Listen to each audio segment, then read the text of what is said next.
Hey y'all, it's been a little bit since I've done a transformational video, so I thought I would update one as I am currently kid but not cat free. So there may be a couple of cameos by little Sissy as she comes for lovin's while I'm doing this video. So I thought something that was really important to discuss as far as when you are on your spiritual awakening, when you are going through this journey of ascension and coming into more alignment and resonance with your soul, is the importance of setting boundaries. Now, I know for a lot of us, if you grew up as a people pleaser or as somebody who is always trying to keep the peace, that setting boundaries is going to come as a harder learned and harder earned reward for you, simply because you're so used to setting somebody else above you and what their needs are. But I am here to tell you, as you go through this, you are going to recognize the importance and the magnitude of your own energy. And when you honor and respect that, you are going to want to devote more time, more attention, and more energy to that, right? Because we want to grow that. We want to give that the reverence that it deserves, the power that it deserves, because it is from a divine source. So, number one thing, time is a boundary. You need to be able to have a clear set of time that you can devote to your own practice, right? Either that's in the morning, in the afternoon, whatever. If you have children or you're part of a larger household, then you need to make it clear to the people that you live with that, hey, this is a firm boundary that I am asking for, right? I need this 15 minutes, this 10 minutes. And so I need somebody else to take care of the kids or to pick up this duty that I'm going to drop so I can have this time for myself. And it is not selfish, okay? It is going to feel that way if you are used to taking on more than others, to know that you are pushing that burden, as it will, to someone else. But it's not selfish. It is just simply asking that your time, which is also valuable, be honored the way you have honored their time. Now, you may get a lot of kickback from this, depending on how comfortable this person or people are with holding that boundary and respecting that boundary for you, especially if they are not liking the fact that you are becoming more empowered in yourself.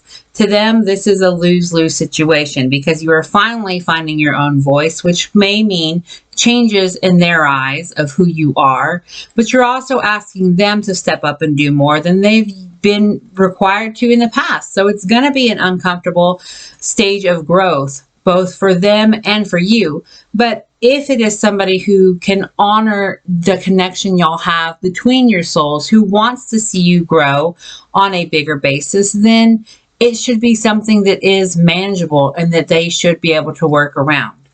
If not, then that is a whole nother issue of you needing to understand your worth and the situation that you are in, if it is worth it for you to continue, if it is something that is now going to really stifle who you are and silence your voice, who is going to keep you small and keep you from stepping into who you are meant to be on a spiritual level.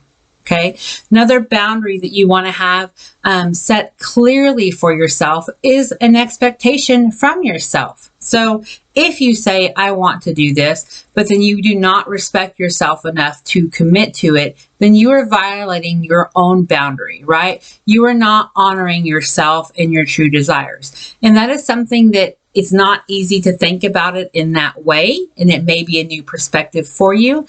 But if you can say, I know I want to do this, I'm actually going to commit to doing it, and you don't, then it makes it easier to understand where you are letting yourself down.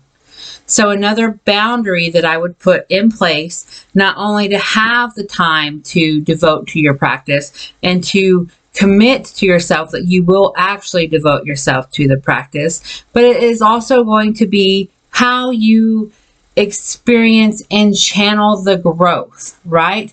Are you going to be outrageous in what you are going to experiment with? And I say it like that because There are so many aspects to the spiritual journey that you can go down, and you need to be respectful and have a boundary for yourself in place so that you don't try to do too much all at once, and you don't try to go too big and too deep into something to where it turns into a negative or consuming influence.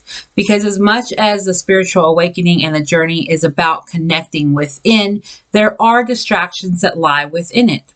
So pick a way that you want to grow spiritually. Maybe it's in a physical practice like yoga with your breathing. Maybe it is just breath work, right? Maybe it's in divination with tarot and oracle. Maybe it is in with energy work with crystals or Reiki.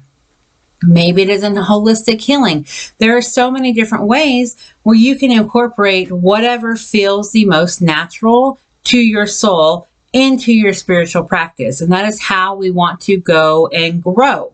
But limit yourself so that you are not, and I don't mean limit yourself as in you can't learn it all, because you can, but devote a certain amount of time and or money to one practice before you move on to something else.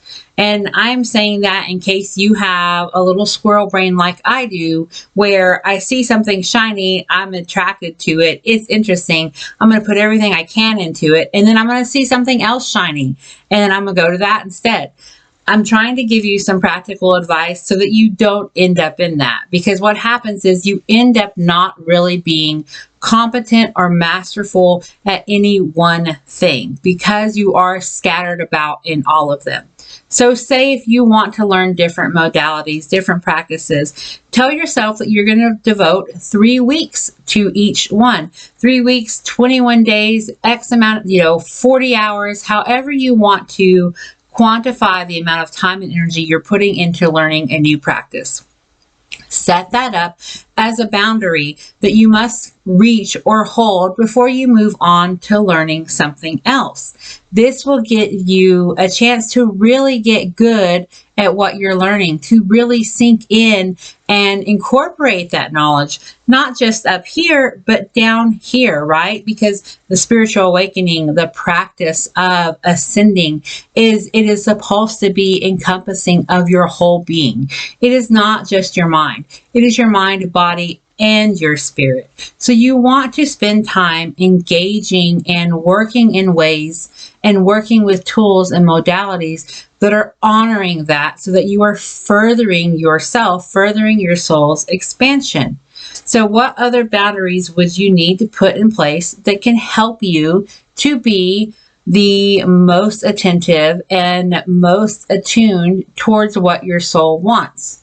Well, I know I've talked about fasting and journaling going back, but I do want you to take some time and really think about what intrigued you as a child. Is there something from your childhood that you never really got to explore because you had to grow up, or because it was a hobby that was too expensive for your parents to afford, or because it was something that was not available in your area? Can you think of anything like that that you would have loved to participate and engage in and you never got the chance to? Specifically, any type of hobby or craft, right? Maybe now as an adult, you've seen something online like cosplay, right? Where these people make these intricate costumes and they go to conventions and they interact with other people who are also dressed up in these costumes, right? Or Renaissance fairs, anything, knitting, painting, swimming, anything that held your interest when you were a child, is going to hold something for you as an adult on your awakening. Because our childlike minds, our childlike aura is so powerful and so pure and so strong. And oftentimes it gets shut down by the real world, by our parents, by society, who doesn't, or at the time did not understand the implications of the restrictions that we were placed under, or the circumstances. Like I said before, if you weren't able to afford a certain hobby. Now, as an adult, take the time to go back and nurture that aspect of you. Find a class near you, hire a tutor. Like, there are so many ways for you to now go, you know what? Maybe it's strange that now as an adult, I want to learn how to swim, or I want to learn how to paint by number, or I want to learn how to make friendship bracelets or do pottery. Like, there are so many things, and all of these creative outlets, all of these physical movements that you were interested in, they have some type of frequency that is still within you. And when you hook up and when you sync with that frequency, you are going to get an expansion of yourself. Being in a creative field and having inspiration follow you through is literally spirit communicating with you and leading you to create something that it was up in the ether, something that is beautiful, that can be brought from all of that into the physical world. And you get to be the channel, and you get to be the medium for it. Same thing if you are doing something that is physical, moving your body and activating certain cells because they are being moved, squeezed, touched, used, is going to bring about a change within you as well. And you're not only going to grow mentally and physically, you are going to grow, that's the cat, you are going to grow spiritually from that as well. It is a win-win-win situation. So on the journey of ascension, on the journey of your awakening, part of it is about looking around and realizing that the world is not how you saw it and you want it to be different. The second part is about realizing that you have the power to create a world that you desire. Your reality is created from you, from your imagination, from your will, from how you choose to see things.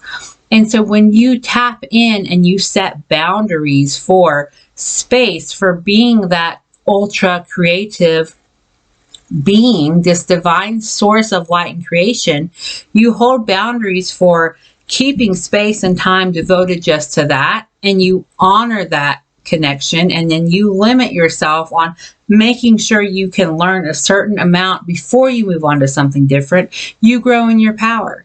And when you tap back into that inner child who didn't get to experience full hobbies and full goals and new connections that they wanted, that they craved, you are healing that portion of you by putting time and energy into honoring that as well. And it is going to create growth, and it is going to create expansion, because you are, I don't want to say patching up, but you are soothing parts of you that needed that never got it. And you get to be the one that does it for yourself. And that just will further really reiterate home to your soul, to your spirit, your mind, your body, how powerful you are. That you had this sore and hurt and neglected and overlooked part, regardless of any trauma that you had as a child. You had this part of you that was not completely fulfilled.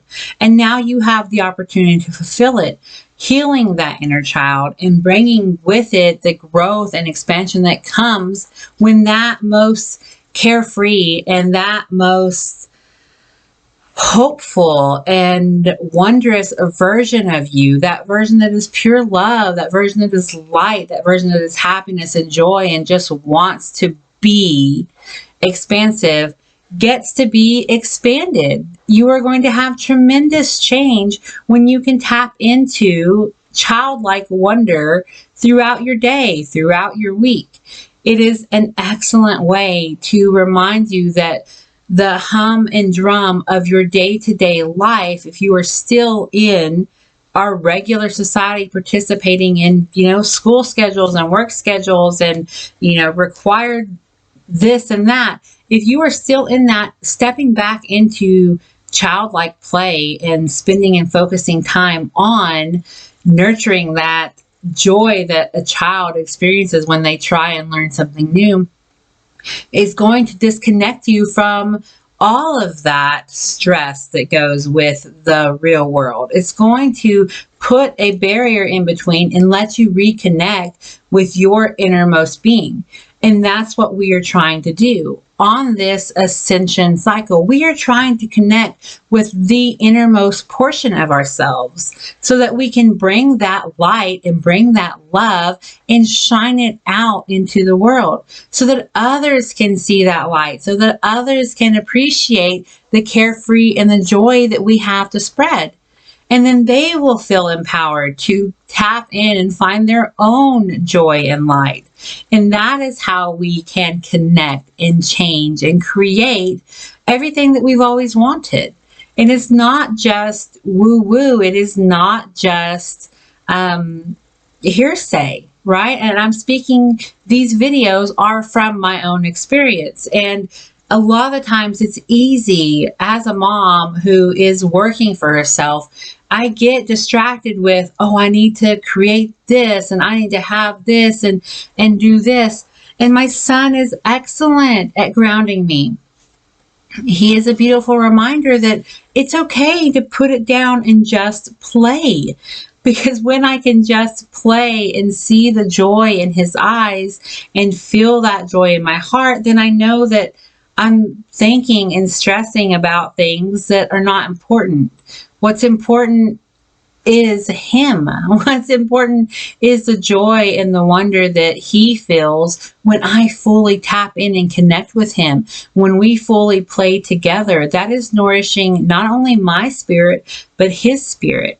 And by spending the time doing that for him, I am creating a better world through him. Because he is not going to have the same negative experiences of not having a parent who was able to connect because they were worried about other things. And that's massive.